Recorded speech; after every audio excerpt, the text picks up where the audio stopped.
বাংলাদেশে একেবারে নবগঠিত দল ওই যে এনসিপি, ন্যাশনাল সিটিজেন পার্টি, জাতীয় নাগরিক দল, তো তার একজন নেতা এখন একই সভাপতি না সেক্রেটারিকে জানে, নাসিরুদ্দিন পাটোয়ারি, সে কিন্তু একটা দুর্দান্ত কথা বলছে, যে কথা বাংলাদেশের মানুষকে উজ্জীবিত করতে পারে। তো কথাটা কি বলছে? সে বলছে যে ভারতকে বিচারের মুখোমুখি করতে হবে।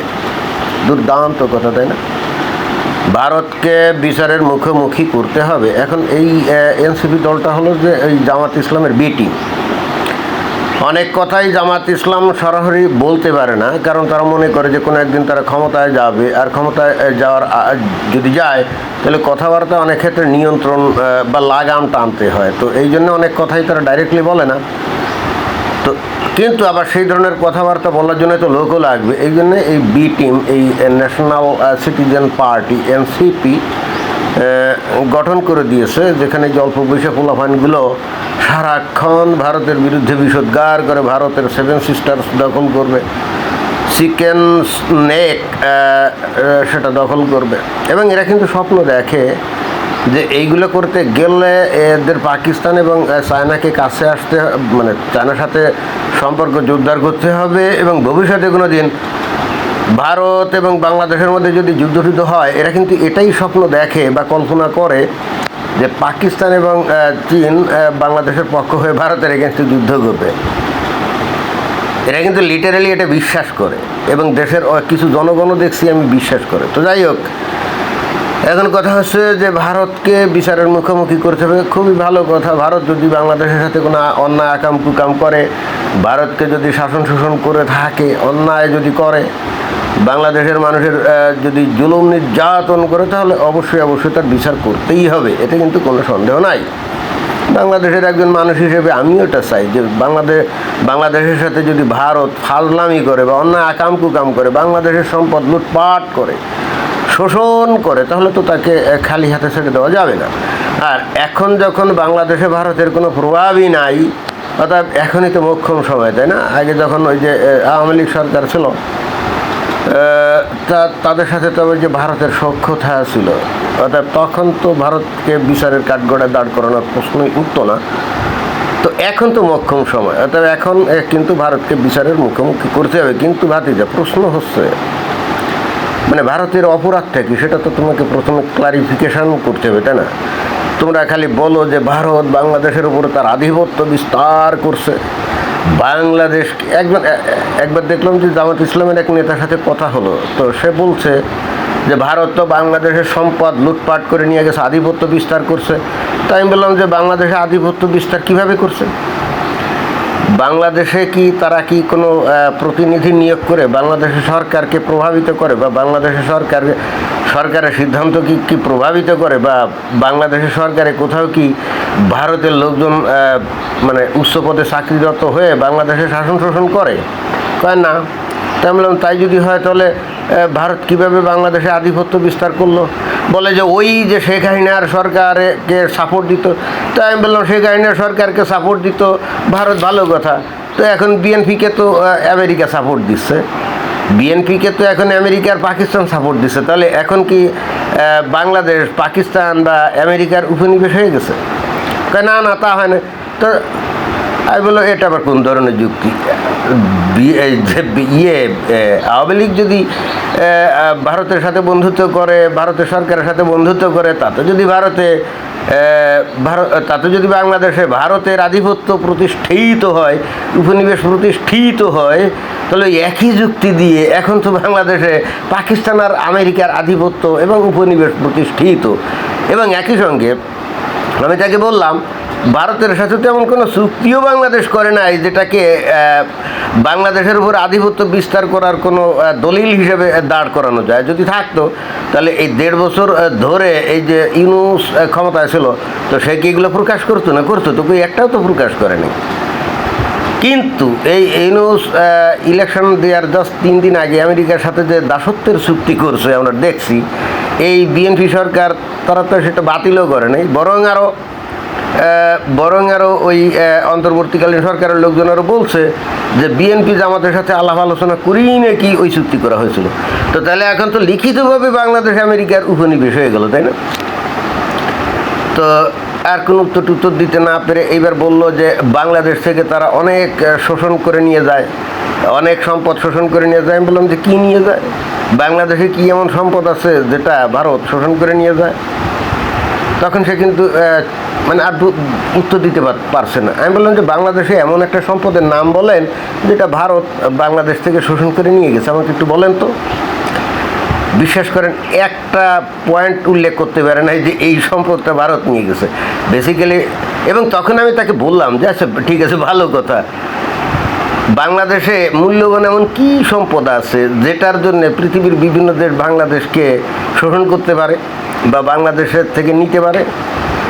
বাংলাদেশের একটা ভৌগোলিক অবস্থান হয়তো সুবিধাজনক, বঙ্গোপসাগরের পাড়ে আছে, এখানে একটা ঘাঁটিমাটি করলে যদি আমেরিকা ঘাঁটিমাটি করতে পারে তাহলে চায়নার উপরে নজর রাখতে পারে, অথবা এখানে নানা রকম কৌশলগত ভারতের উপরে নজর রাখতে পারে, কৌশলগত সুবিধা আছে।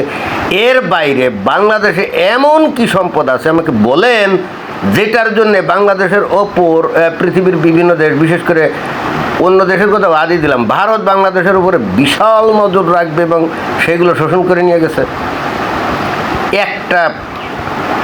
একটা সম্পদের নাম বলতে পারে না, বুঝছেন? অর্থাৎ এরা তো আসলে ধর্মীয় কারণে ভারতকে ঘৃণা করে, বুঝছেন? এখন ডাইরেক্টলি তো আর বলতে পারে না। এই জন্যে তারা এই শেখ হাসিনা ওইটা করছে, এই বাংলাদেশ ওইটা করছে, বাংলাদেশের ইলেকশনে এই ভারত ওইটা করছে, হ্যান ত্যান হাবি জাবি রাজনৈতিক উদ্দেশ্যগুলো দেয়।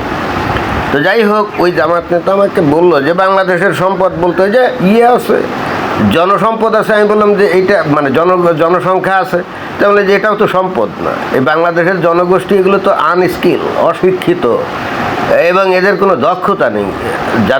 যাদের কোনো দক্ষতা নাই, যাদের কোনো স্কিল নাই, এবং এমনকি তারা ইংরেজি ভাষাটাও জানে না, এরা তো দুনিয়ার কোনো দেশের সাপেক্ষে এরা তো সম্পদ না, এরা তো আর বোঝা, এবং সেই কারণে বাংলাদেশের লোকজন মিডল ইস্টে যায়, সেখানে কি রাস্তাঘাট ঝাড়ু দেয়? সত্য কথা কিন্তু এটাই, খুব কম সংখ্যক লোক কিন্তু ওই হোয়াইট কালার বা ব্লু কালার জব করে। 100 জনের মধ্যে হয়তো 2-3 জন করে, আর বাকি যে 95-96 জন এরা ওইখানে রাস্তা ঝাড়ু দেয়। এবং আমি দেখছি ওখানে যে দোহার এয়ারপোর্ট বা দুবাই এয়ারপোর্ট, ওই এয়ারপোর্টে তারা ওই যে ওই টয়লেট এইগুলো ক্লিন করে। কেন? কারণ এদের তো আসলে কোনো দক্ষতা নাই।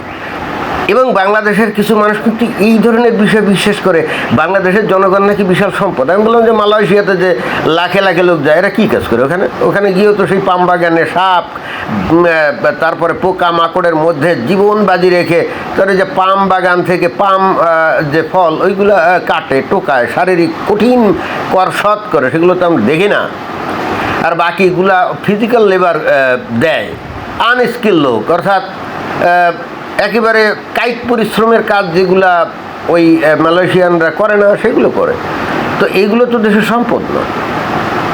আর উত্তর দিতে পারে নাই। কিন্তু যাই হোক, আমি যেটা আসলে বলতে চাচ্ছিলাম যে এই যে এখন নাসিরউদ্দিন বলছে যে ভারতকে বিচারের কাঠগড়ায় দাঁড় করাতে হবে। আমি তাদের জিজ্ঞেস করতে চাই, ভারত কী এমন অন্যায় করছে সেটা পরিষ্কার করে আমাদের জানাতে হবে, ক্লিয়ার।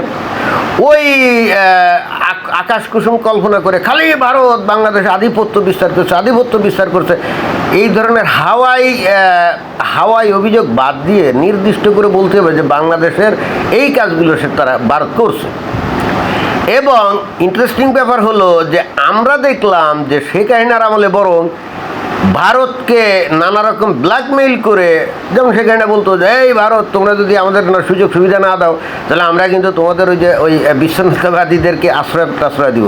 এবং এই ব্ল্যাকমেইল করে ভারতের কাছ থেকে অনেক সুযোগ সুবিধা নিয়েছিল, যেমন এই যে ভারতের বন্দর ব্যবহার করে বাংলাদেশের পণ্য পৃথিবীর বিভিন্ন দেশে পাঠাতো, যেটা নাকি ওই যে বছরখানিক আগে এই ভারত সরকার কি বন্ধ করে দিয়েছে না। এবং তখনই আমরা জানলাম যে বাংলাদেশকে ভারত এই সুযোগ দিছিল, এবং তখন আশ্চর্য হয়ে গেছিলাম। এবং এখনও তো ভারতের ভূমি ব্যবহার করে ওই যে বাংলাদেশের পণ্য ওই যে নেপাল আর ভুটানে যায় তো, এগুলো কি বন্ধ করছে নাকি? তো ভারতের কোনো পণ্য কি বাংলাদেশের ভূমি ব্যবহার করে কোনো জায়গায় যায় নাকি? যার জন্য তারা নানা রকম অবকাঠামো তৈরি করছিল, কিন্তু সেগুলো ব্যবহার করার আগেই তো শেখ হাসিনার সরকার পাল্টে গেছে, তাই না? আর ভারত যদি বাংলাদেশের ভূমি ব্যবহার করে ভারতের মেইন ভূখণ্ড থেকে সেভেন সিস্টার্সে মালামাল পরিবহন করতো, এই যে রেল সড়ক অমুক সমুক তমুক, তা এখানে কি বাংলাদেশকে ট্যাক্স দিত না? এই যে ইউরোপীয় ইউনিয়নের যে 27-28টা দেশ, সেখানে এক দেশের থেকে অন্য দেশে গাড়ি, বিশাল বিশাল লরি গাড়ি দেদারসে চলে যায়, কেউ এসে কেউ করে না, তো কই তাতে তো তাদের দেশের ভারসাম্য, ওই স্বাধীনতা সার্বভৌমত্ব তো নষ্ট হয় না। তো বাংলাদেশকে যদি টোল দিয়ে ভারত যদি বাংলাদেশের রাস্তা ব্যবহার করে সেভেন সিস্টার্সে মালামাল পরিবহন করে এবং রীতিমতো টোল দেয়, তাহলে বাংলাদেশের স্বাধীনতা সার্বভৌমত্ব তাতে কীভাবে নষ্ট হয়? এই যে এখন চায়নায় গেল এই যে তারেক রহমান প্রধানমন্ত্রী, তাই না? তো চায়না কি প্রস্তাব দিয়েছে একটা কি কানেক্টিভিটি তৈরি করতে হবে। কিভাবে, কোথা থেকে কানেক্টিভিটি তৈরি করতে হবে? বাংলাদেশের মধ্য থেকে রাস্তা যাইতে হবে কি মায়ানমার থেকে, তারপর চায়নায় ঢুকবে। তো ভাই তাই যদি হয় তো এখানে কি এটা কি স্বাধীনতা সার্বভৌমত্ব লঙ্ঘিত হবে না? বাংলাদেশের থেকে দেদারসে গাড়ি ঘোড়া মালয়েশিয়া ওই মায়ানমারে ঢুকবে, বা চায়না যাবে, চায়নার গাড়ি মায়ানমার হয়ে বাংলাদেশে ঢুকবে। তো যে যুক্তি দিয়ে ভারতকে ট্রান্সশিপমেন্ট সুবিধা দিলে বাংলাদেশের স্বাধীনতা সার্বভৌমত্ব নষ্ট হয়ে যেত, তো ওই একই যুক্তি দিয়ে কি বাংলাদেশের স্বাধীনতা সার্বভৌমত্ব কি নষ্ট হতো না বা হবে না? তো যাই হোক, এই নাসিরুদ্দিন পাটোয়ারিরা বাংলাদেশের মানুষের ভয়ঙ্কর ধর্মান্ধতার সুযোগে তারা করে কমে খাচ্ছে। তারা ওই পুরনো যে সুর, পুরনো গীত একইভাবে গেয়ে যাচ্ছে। এই যে ভারত বিরোধিতার যে গীত আদর্শ, আজকে 50 বছরের উপরে বাংলাদেশে বেশ সক্রিয়, তাই না? আমার মনে হয় যে অনেক বেশি একই অস্ত্র ব্যবহৃত হয়ে গেছে। আমার ধারণা, আবার ভুলও আমি হতে পারি, বাংলাদেশের মানুষ আস্তে আস্তে বুঝতে পারছে যে ভারতের বিরুদ্ধে বিরোধিতার এই জিগির, এটা বাংলাদেশকে অনেক পিছনে নিয়ে গেছে এবং বাংলাদেশের উন্নতির সামনে একটা বিশাল ব্যারিকেড তৈরি করছে। ভবিষ্যতে বাংলাদেশের পরিণতি যে খুব খারাপ হবে, আমার মনে হয় যে খুব বেশি মানুষ না হলেও আস্তে আস্তে মানুষ টের পাচ্ছে। এইভাবে খামোকা পায়ে পাড়া দিয়ে প্রতিবেশী একটা দেশের সাথে গণ্ডগোল গ্যাঞ্জাম করে নিজেরা ভালো থাকা যায় না। আর সেই প্রতিবেশী যদি হয় অনেক শক্তিশালী সামরিকভাবে, অর্থনৈতিকভাবে, তখন তো মোটেও ভালো থাকা যায় না, তাই না? আসলে আমি মাঝে মাঝে ভাবি যে ভারতের ধৈর্যের কোনো আসলে সীমা নাই। এই গত 2 বছর ধরে বাংলাদেশ যে আচরণ করলো ভারতের সাথে, অন্য কোনো দেশ যদি হতো ভারতের জায়গায়, যেমন যদি আমেরিকা হতো, ইসরায়েল হতো, বাংলাদেশের পরিস্থিতি কী হতো এবার টের পেয়েছেন।